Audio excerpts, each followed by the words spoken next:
Welcome to Literary Insights. This is the summary of the book The Hard Thing About Hard Things, Building a Business When There Are No Easy Answers, Ben Horowitz. If you like this content, please consider subscribing and liking this video. The author, Ben Horowitz, grew up in Berkeley, California in a communist family. He was a shy child but made a critical friend, Joel, after overcoming his fear of approaching him. Ben learned from experiences throughout his life to avoid relying on first impressions, consider different perspectives, focus on priorities like family, and do the right thing even when afraid. Ben found a steady job at Lotus to support his family. A co-worker introduced him to the internet, fascinating him. He got a job at Netscape helping develop their web server product. Netscape's IPO was successful, but Microsoft threatened their business. Ben and a colleague made a new strategy to offer cheap software, but Marc Andreessen revealed it prematurely to the press, angering Ben. Marc Andreessen and Ben started LoudCloud in 1999, growing it rapidly.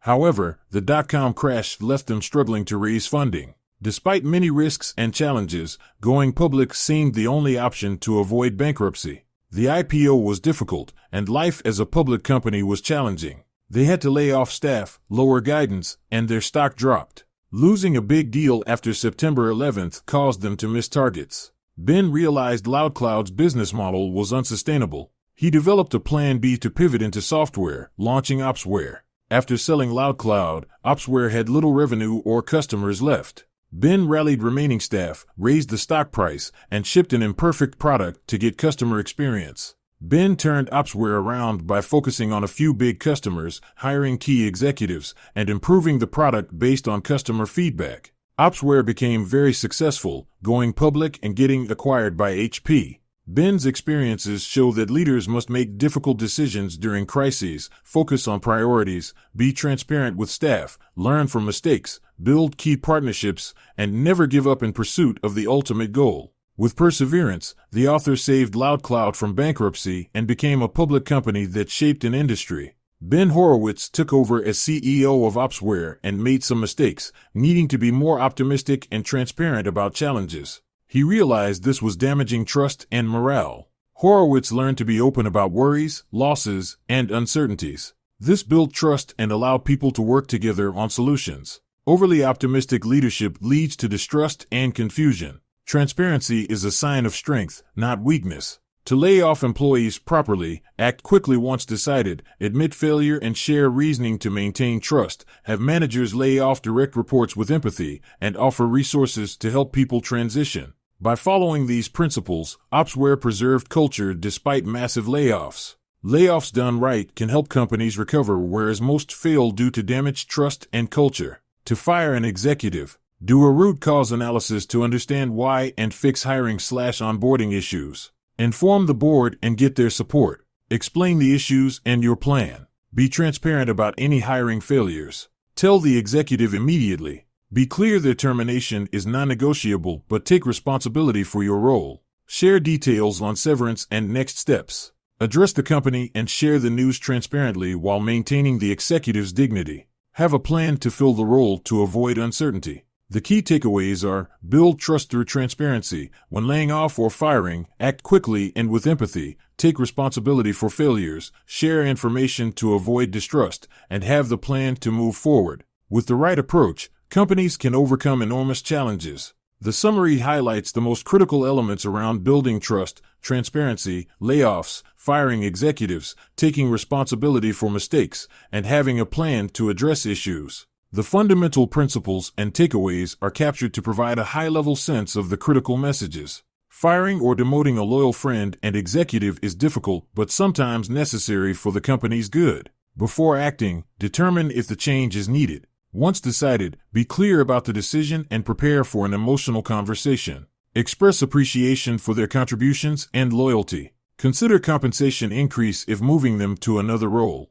Handle communication to the board and company carefully and respectfully, as with any executive departure. Explain the decision without trashing the individual. Be prepared the executive may still end up leaving the company. Have a contingency plan ready. Remember that though difficult, as CEO, you must consider the overall company before any individual. Make the tough call when needed. Face the hard, brutal facts. Don't make excuses or believe convenient lies. Take responsibility, focus on the root problems, and do what it takes to win. No one cares about your reasons, they care if you get the job done. Building a good culture should be an end in itself. When times are good, company culture doesn't seem to matter much. But when things go wrong, as they inevitably do at some point, a good culture can be the difference between survival and failure. To build a good culture, managers must regularly train, engage with, and mentor their employees. If they fail to do so, they risk falling into decline and losing their best employees. Training employees is essential for companies. Without proper training, employees will not be productive, meet performance expectations, build high-quality products, or stay with the company for long. Should you hire employees from your friend's company? Be transparent and set a policy to approve hiring from certain companies, especially friends. Explain the employee came to you rather than a competitor, but expect an emotional reaction from your friend. Consider hiring a friend's employee carefully, as it can damage your relationship and cause ongoing conflict. Only hire top talent and be transparent about it. To hire executives, know the role's needs. Get input from experienced people. Assess objectively. Look for relevant skills, experience, leadership, and culture fit. Check references. Check for mismatches in rhythm or skills that could derail the hire. See how they will add value quickly and understand critical differences from their current role. Integrate aggressively. Give objectives to achieve immediately. Facilitate interactions with critical people. Monitor closely. Hire slowly and fire quickly. Take time to hire right but act fast if issues emerge. To avoid common hiring mistakes, don't rely on look and feel or an imaginary ideal. Determine specific needs. Don't seek a lack of weakness over strength. The best have vital powers. Acting in the role and using experts helps determine needs, but the final decision must suit company needs. Consensus favors lack of weakness. Develop an exemplary process for identifying and testing critical criteria. The CEO should drive this and make the final choice. Communicate priorities to avoid unintended consequences from overfocusing on metrics or instructions. Balance short and long term. Make hard choices. Avoid management debt from expedient shortcuts. Costs grow over time. Clarifying policies and explanations can resolve issues better than outright solutions. Use metaphors to illustrate. To minimize politics. Hire ambitious for company success, not personal ambition. Establish strict, undeviating processes for performance, pay, organization, and promotions based on merit. Don't speculate on career advancement. Have a regular process based on needs. Include the board in executive pay and promotion decisions for CEO staff. Design and execute rigorous, merit-based processes that make exceptions hard. This gives confidence that decisions are fair.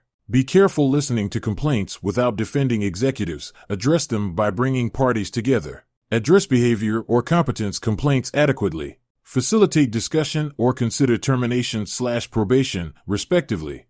Hiring senior executives is challenging but necessary for organizational growth. However, it risks slowing the company down if not done well. Only hire senior executives to fill a specific knowledge or experience gap. Promote internally if inside expertise is most important. To manage senior executives effectively, ensure they comply with your culture. Incorporate their experience but be explicit. Do not tolerate political behavior. Hold them accountable to a high-performance standard, even if you still need to understand their role fully. Evaluate them on results, management ability, innovation, and peer collaboration. One-on-one meetings should allow employees to share information and ideas with managers. The employee should set the agenda and do most of the talking while the manager listens and asks probing questions. Company culture stems from clear, consistent values modeled by leadership. It should empower, engage, and motivate employees. Define culture by articulating a thesis, sharing it with employees, and refining it based on feedback. Focus on building a significantly better product and gaining market share above all else. Only invest in culture and processes to the extent that they support these goals. Learn the basics of organizational scaling to find the right executives and mentors. Key principles include: focus on values and priorities rather than details. Teach principles, not rules. Hire slowly for culture fit and passion. Poor hiring is hard to undo. Overcommunicate. Repeat messages many times. Use mechanisms like all-hands meetings, newsletters, and stated values to spread information and align the organization. Delegate authority and centralize some decisions with executives who see the whole picture. Make executives jointly responsible for the entire company. Implement scale techniques like specialization, optimized organizational design, and process to avoid chaos and growth. Optimize communication paths for employees doing the work. Design processes around desired outputs and success metrics. Closely monitor the interview and selection process to hire candidates with the necessary skills. Then watch their performance and productivity to ensure they fulfill the role. To increase retention, employee engagement, and satisfaction should be regularly evaluated. Key metrics to measure include percent of candidates offered and accepting roles, time to become fully productive, performance and retention over time. Accountability for each hiring and employee lifecycle stage should be clearly designated. Performance should be consistently measured to enable continuous improvement. With oversight of the entire process, the ability to find and retain top talent can increase, though there are no guarantees. Continuously learning and improving is critical. The CEO role is psychologically demanding, with many problems outside one's control. Either taking issues too personally or not personally enough can be damaging. The correct mindset balances urgently solving problems with avoiding self-blame or blame of others. The role can be lonely, with hard choices like layoffs, selling the company, or loss of ownership significantly impacting people.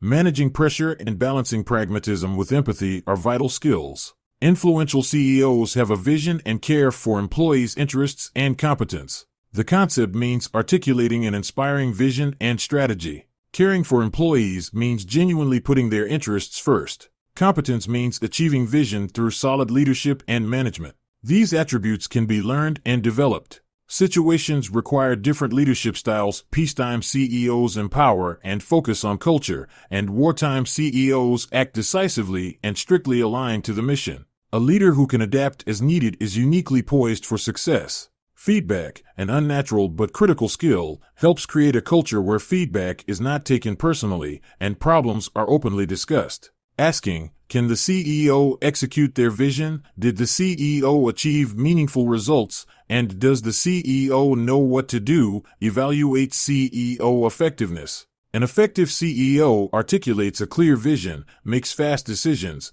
builds a world-class team, and achieves critical results. Ben Horowitz and Mark Andreessen founded Andreessen Horowitz in 2009 to create a new venture capital model focused on helping founders. For the first 4 years, it was just the two of them. Ben believed that hiring the right people was critical. He looked for exceptional skill in a needed area, belief in the firm's mission, desire for the specific role. They first hired Scott Cooper as COO. Scott had worked for Ben for 8 years, but never in a role he loved. At a 16Z, Scott finally got to do work he was passionate about: running things, strategy, and deals. They then hired others for critical roles.